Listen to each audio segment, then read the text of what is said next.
Kembali di berita utama, saudara. Dendam pribadi. Begitulah auditor militer menyebutnya sebagai motif 4 anggota TNI menyiram air keras pada aktivis Kontras, Andri Yunus. Motif yang terdengar sederhana, tapi mengganjal. Mengingat para pelaku dan korban tidak pernah bertemu, apalagi saling mengenal. Muncul tanda tanya besar, mungkinkah serangan sebrutal ini murni karena kebencian personal atau justru reaksi atas sikap kritis yang disuarakan oleh Andri? Banyak pihak kini menuntut transparansi penuh melalui peradilan umum yang bisa dipantau publik. Alih-alih proses di ruang tertutup yang hanya disaksikan segelintir orang. Sampai dengan saat ini yang kami dalami melalui berita acara pemeriksaan bahwa motif yang dilakukan oleh para terdakwa ini yang menjadi alasan 4 anggota TNI non-aktif menyiram Andri Yunus juga dinilai tidak tepat karena Andri hanya menyampaikan pendapat kritis.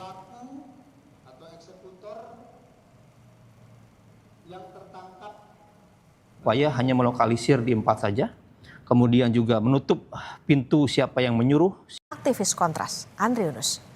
Dalam surat yang dibacakan oleh rekannya, Andri menekankan bahwa keadilan hanya dapat dicapai jika perkaranya diadili di peradilan umum, bukan dilakukan di peradilan militer. Yang paling penting bagi saya, siapapun dan dengan latar belakang apapun, baik sipil maupun militer, harus diadili melalui peradilan umum. Saya keberatan dan menyampaikan mosi tidak percaya jika proses penegakan hukum terhadap kasus ini dilakukan melalui peradilan militer. 29 April mendatang dijadwalkan sebagai sidang perdana bagi 4 anggota TNI nonaktif pelaku penyiraman air keras terhadap Andri Yunus. Perkara ini akan diproses di pengadilan militer. Pengadilan Militer 208 Jakarta memastikan sidang kasus penyiraman air keras Andri Yunus terbuka untuk umum dan mempersilahkan publik untuk datang langsung menyaksikan. Ya, sehingga terbuka 29. Pengadilan militer terbuka untuk umum sama dengan pengadilan negeri. Jadi fakta persidangan, perjalanan persidangan silahkan datang, silahkan kalau mau nonton, tapi kita punya keterbatasan, ya ruangan sempit dan sebagainya, ya mohon dimaklumi. Nanti kita juga akan fasilitasi mungkin pasang layar di mana untuk mewadahi rekan-rekan media. Dilimpahkannya perkara hukum penyiraman air keras ke pengadilan militer memicu gelombang desakan untuk tetap membawa kasus ini ditarik ke peradilan umum. Tujuannya agar seluruh proses pemeriksaan dilakukan di hadapan publik, di mana setiap bukti diuji secara transparan.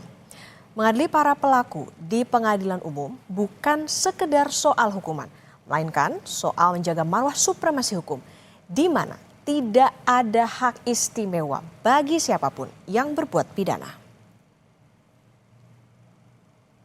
Koalisi Solidaritas untuk Andri Yunus mendatangi kantor Kementerian Sekretariat Negara untuk menyerahkan surat Andri Yunus yang ditujukan kepada Presiden Prabowo Subianto. Dalam surat ini, Andri Yunus meminta Presiden Prabowo membentuk tim gabungan pencari fakta independen dan meminta kasus penyiraman air keras dibawa ke pengadilan umum. Karena jika dilakukan di peradilan militer, maka aktor intelektual tidak akan terungkap. Berbagai penyelesaian kasus yang mengorbankan masyarakat sipil seperti pada kasus penghilangan paksa, pembunuhan, penyiksaan, hingga KDRT oleh aparat TNI melalui peradilan militer tidak pernah menemukan titik keadilan, akuntabilitas, dan pertanggungjawaban institusi secara menyeluruh sampai dengan komando teratas. Hal ini tentu hanya akan memperpanjang rekam jejak impunitas. Saya meminta Bapak Presiden Republik Indonesia untuk segera membentuk TGPF dan memutuskan bahwa kasus ini semestinya diselesaikan di peradilan umum. Kejahatan dengan menggunakan air keras menimpa Wakil Koordinator Komisi untuk Orang Hilang dan Tindak Kekerasan atau Kontras, Andri Yunus, pada 12 Maret 2026. Kasus ini, saudara, menyeret keterlibatan 4 oknum prajurit TNI. Publik pun dibuat geram karena penyiraman air keras ke aktivis dinilai sebagai bentuk teror dan ancaman terhadap demokrasi di tanah air. Dan ini adalah detik-detik saat 2 pelaku penyiraman air keras melancarkan aksinya yang terekam CCTV 12 Maret lalu. Saat itu, aktivis Kontras Andri Yunus tengah berjalan pulang ke rumah setelah melakukan rekaman siniar di kantor YLBHI sekitar pukul setengah 12 malam. Peristiwa itu terjadi di kawasan Jalan Salemba 1, Jakarta Pusat. Akibat disiram air keras, Andri Yunus mengalami luka bakar 20% di tubuhnya.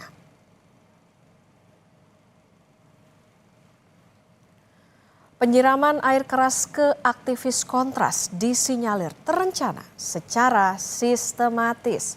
Polisi bilang pelaku telah membuntuti Andri Yunus sebelum menyiramkan air keras di kawasan Salemba, Jakarta Pusat. 2 pelaku eksekutor beberapa kali terekam CCTV berada di sekitar lokasi tempat pergerakan Andri. Mulai sejak Andri berada di kantor YLBHI, lalu mengisi bensin di SPBU, hingga Andri bergerak meninggalkan kantor YLBHI.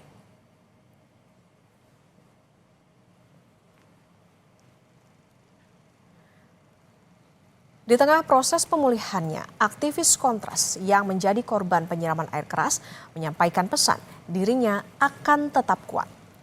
Dari rekaman suara yang diunggah di akun Instagram Kontras, Andri mengucapkan terima kasih kepada masyarakat atas dukungan sejak penyerangan terjadi.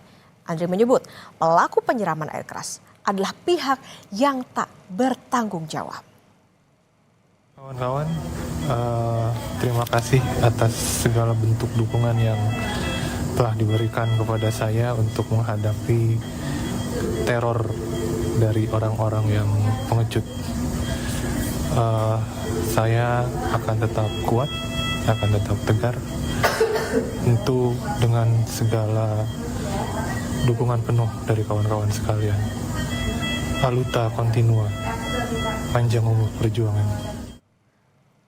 Pada akhirnya, transparansi di kasus penyiraman air keras pada aktivis Kontras Andri Yunus menjadi hal krusial untuk menjawab keraguan publik.